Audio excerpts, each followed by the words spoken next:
మీనా వాస్తు tour అనేది కర్ణాటక రాష్ట్రంలో కొన్ని ప్రదేశాలలో పూర్తి కావడం జరిగింది.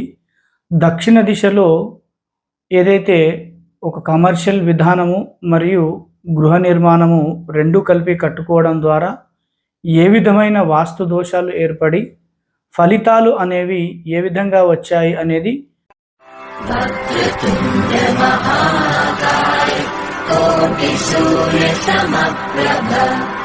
నిర్విఘ్నం కురు మే దేవ సర్వకార్యేషు సర్వదా. గౌరవనీయులైన ప్రజలందరికీ నమస్కారం. దాదాపుగా దక్షిణ దిశ అంటేనే అందరూ భయపడుతుంటారు. అక్కడ డోర్ పెట్టుకోవడానికి, నడక నడవడానికి. కానీ బెంగళూరులో ఏదైతే పద్ధతులు అనేవి పాటించి ఒక నిర్మాణాన్ని కట్టుకున్నారో వారికి ఎలాంటి సమస్యలు వచ్చాయి అనే విధానాన్ని మీకు ఈరోజు నేను ఎక్స్ప్లెయిన్ చేస్తాను. ఈ విధంగా 3 రోడ్లు ఉన్నాయండి. ఇటువైపు నుంచి వచ్చే రోడ్డు, ఇటువైపు నుంచి వచ్చే రోడ్డు, ఈ రోడ్డు, ఈ మధ్యలో ప్రభుత్వ స్థలం అన్నట్టు. ఇక్కడ చిన్న పార్క్ లాంటిది ఉంది. ఇటువైపు కూడా ఒక దారి ఉంది. ఇక్కడ ఒక ప్లాట్ ఉందండి. దాని యొక్క కొలత ఈ విధంగా 40 ఫీట్లు, ఈ విధంగా 30 ఫీట్లు ఉంది. ఇక్కడ పెద్ద షట్టర్ వేసుకొని గ్రౌండ్ ఫ్లోర్ మొత్తం ఒక బ్యాంగిల్ స్టోర్ లాంటిది వాళ్ళు పెట్టుకున్నారు. ఇద్దరు దంపతులు కూడా ఆ బ్యాంగిల్ స్టోర్లోనే ఉంటారు. ఈ యొక్క నిర్మాణం జరిగి దాదాపుగా 6 ఇయర్స్ అయింది, 2026కి. ఇక్కడ జరిగిన విషయాలు ఏమిటంటే, గృహ యజమాని వాస్తు అంటేనే చాలా చిరాకు వస్తుంది ఆయనకి. పని చేసుకొని కాలం గడపాలి, కానీ ఈ వాస్తు గీస్తూ ఏందండి అని. ఇక్కడ ఒక స్థలం ఉంటే చాలా తక్కువ రేట్లో ఆయన కొనుగోలు చేశారు. ఎంతండి? 40/30. ఏమీ సెట్ బ్యాక్స్ వదలకుండా ఇలా కట్టేసుకొని, మొదట్లో బ్యాంగిల్ స్టోరే ఉండేది. తరువాత దానిపైన ఈ బ్యాంగిల్ స్టోర్ లోపల నుండే స్టెప్స్ తీసేసుకొని పైన ఫస్ట్ ఫ్లోర్లో వాళ్ళు నివసిస్తూ సెకండ్ ఫ్లోర్లో కూడా వాళ్ళ కోసమే కట్టుకున్నారు. ఇది ఈ విధానం 2023 నుండి 2024 మధ్యలో నిర్మాణం జరిగింది. 2025 పూర్తిగా నివసించారు. దక్షిణ దిశలోనే ఎక్కువగా నడవడం. చూడండి, ఈ షట్టర్లోంచే రావడం పోవడం ఉంటుంది వాళ్ళందరికీ కూడా. ఇక్కడ చూసుకున్నట్లయితే మరి ఏదైతే ప్రమాదం జరిగింది ఆ కుటుంబ సభ్యులకు అనేది మీకు చెప్తాను. గృహ దంపతుల్లో ఎవరు కూడా వాస్తుశాస్త్రాన్ని నమ్మరు, భగవంతుణ్ణి నమ్మరు. వ్యాపారం చేసుకోవడం, ప్రశాంతంగా ఉండడం. వారికి 2 అమ్మాయిలు, 1 అబ్బాయి. మొదటి అమ్మాయి కూడా పని చేసుకోవడం, ఉండడం అనేది దంపతుల యొక్క లక్షణాలు పూర్తిగా వచ్చాయి. రెండో అమ్మాయి, అబ్బాయి భగవంతుడి ప్రార్థన చేయడం అనేది బాగా చేస్తుంటారు. 2025లో మొదటి అమ్మాయికి పెళ్లి చేసి అత్తగారింటికి పంపించేశారు. ఇక్కడ రెండో అమ్మాయి, అబ్బాయి ఉన్నారు. అయితే దంపతులు బ్యాంగిల్ స్టోర్కి సంబంధించిన వస్తువులని వేరే రాష్ట్రం నుండి ఎప్పుడు పెద్ద మొత్తంలో తెచ్చుకోవడానికి 2025 పెద్దమ్మాయి పెళ్ళి అయిపోయిన తర్వాత వెళ్ళారు. వెళ్ళిన తర్వాత అక్కడ లోకల్ ట్రాన్స్పోర్టేషన్ ట్యాక్సీ తీసుకొని ప్రయాణం చేస్తుండగా భారీ మొత్తంలో యాక్సిడెంట్ జరిగి 2 కూడా అక్కడే మరణించడం జరిగింది. భార్య, భర్త యాక్సిడెంట్లోనే మరణించడం జరిగింది. స్పాట్లో చనిపోయారు. సో ఇక్కడ రెండో అమ్మాయి, అబ్బాయి ఇద్దరికి కూడా పెళ్లి కాలేదు.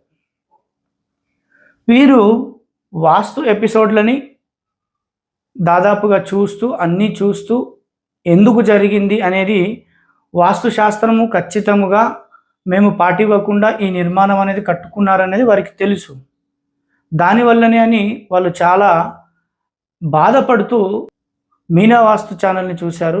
మీనా వాస్తు ఛానల్ని కొన్ని రోజులు ఫాలో అయ్యి రెండో అమ్మాయి, అబ్బాయి వాళ్ళిద్దరూ కూడా మీనా వాస్తుని పిలిపించారు. అందరం అనుకుంటాము దక్షిణము నడక అశుభమైనదని. అవును, అశుభమైనది. ఎప్పుడు గృహ దంపతుల నక్షత్రాలకు అటువైపు మహాద్వారం పెట్టుకోవడం రానప్పుడు. ఈ గృహ దంపతుల యొక్క డేట్ ఆఫ్ బర్త్ టైమ్స్ లేవు. ఉన్న నామ నక్షత్రాలకి వారి యొక్క రెండవ అబ్బాయి జన్మ నక్షత్రాలు ఉన్నాయి. వారిది క్యాలిక్యులేషన్ చేసి చూస్తే వారికి ఈస్ట్ మెయిన్ డోర్ వచ్చింది. సో ఇక్కడ చూడండి, దీంట్లో కారణాలు ఏమిటంటే ఈ వీధిపోట్లు ఇలా రెండు ఉన్నాయండి. ఈ విధంగా వస్తూ ఇటువైపు వెళ్ళేది, ఇలా ఈ షాప్ ముందు నుంచి కూడా తిరుగుతారు. ఇది బెంగళూరు. ఇక్కడ ఎక్కువ సంఖ్య మొత్తంలో ప్రజలు అనేది రవాణా నిమిత్తం తిరుగుతూ ఉంటారు. సో చూడండి, దాదాపుగా ఈ వేలో 1000 నుండి 2000 ఏదైతే ప్రయాణికులు వస్తూ ఉంటారు, పోతూ ఉంటారు. అతిపెద్ద వీధిపోటు అన్నట్టు. దక్షిణ దిశ మొత్తం చూడండి, ఈ మొత్తం వీధిపోటు ఉంది అన్నట్టు. ఏ విధంగా ఉంది? దక్షిణ ఆగ్నేయం నుండి దక్షిణ నైరుతికి. వారు ఇక్కడ డోర్ పెట్టుకోలేదు. వారు ఈ షటర్లో నుంచి వెళ్ళడమే, రావడము, ఇంకా ఇదే మొత్తం. ఇంకా సో ఏదైతే ఈ స్థలం ఉందో ఈ వీధిపోటును ఆపకుండా ఉండేది. ఎందుకోసం అంటే ఇది చాలా చిన్న మొత్తంలో, ఒక 2 ఫీట్ల మొత్తంలో ఎత్తులో జస్ట్ చిన్న పార్క్ అన్నట్టు. ఏ విధమైన కొలత అంటే దాదాపుగా 5 ఫీట్లు ఈ విధమైన చిన్న కొలత. సో ఇక్కడ ఎక్కువగా రవాణా జరిగేది అన్నట్టు, అంటే ప్రయాణికులు ఎక్కువగా తిరిగేవారు.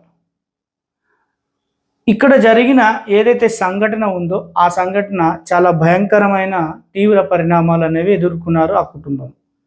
మీనావాస్తుని పిలిపించిన తర్వాత ఈ విధమైన పద్ధతులు కలిగిన వీధిపోట్లు కలిగిన స్థలానికి ఏ విధమైన రెమెడీస్ ఉంటాయి అని పూర్తిగా చెప్పడం జరిగింది. వారి నక్షత్రాలకు ఏ విధమైన పద్ధతులు పాటించాలి. ఈ యొక్క నిర్మాణానికి కూడా వాళ్ళు భూమి పూజ అనేది ఏం చేయలేదు. ఈ కన్స్ట్రక్షన్ని కాంట్రాక్టర్కి ఇచ్చి నిర్మించారు. సో గ్రౌండ్ ఫ్లోర్ కాబట్టి ఎలాంటి పద్ధతులు దీనికి పాటించలేదు. గృహప్రవేశం అనేది కూడా లేదు. ఎందుకోసం అంటే కమర్షియల్ షటర్ కాబట్టి. ఈ విధమైన కొన్ని పద్ధతులు పాటించారు. తర్వాత తీవ్ర పరిణామాలు అనేవి వారు ఎదుర్కొన్నారు ఆ కుటుంబ సభ్యులు. ఇక్కడ ఏదైతే వీధిపోటు, దక్షిణం మొత్తం వీధిపోటు 2 వైపుల నుంచి ఇదొకటి, ఇవన్నీ కూడా వీధిపోటుగా కన్సిడర్ అయ్యి ఆ దంపతులు వేరే రాష్ట్రంలో ఘోరంగా యాక్సిడెంట్లో మరణించడం జరిగింది. మీనావాస్తు దీనికి ఇచ్చిన రెమెడీస్ అనేవి కూడా చాలా చక్కగా వివరించి వాళ్ళని ఆ రోజు సాయంత్రం నుంచే మేము స్టార్ట్ చేపించాము.